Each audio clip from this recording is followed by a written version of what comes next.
Pyörähengitys. Aloitetaan harjoitus. Hengitä rauhallisesti sisään ja ulos. Tunne, miten hengitys kulkee.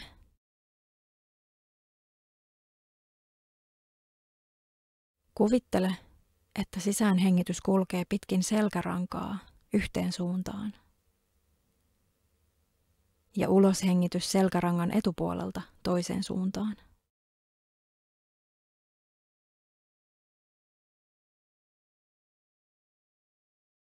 Koita tuntea tämä. Sisäänhengitys selkärankaa pitkin yhteen suuntaan. Ja uloshengitys selkärangan etupuolelta toiseen suuntaan. Anna uloshengityksen laskeutua hitaasti ja rauhallisesti.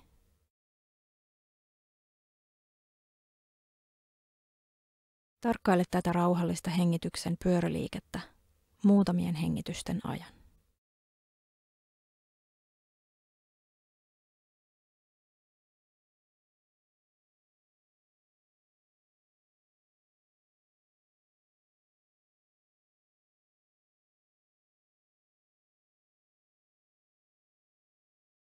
Harjoitus päättyy.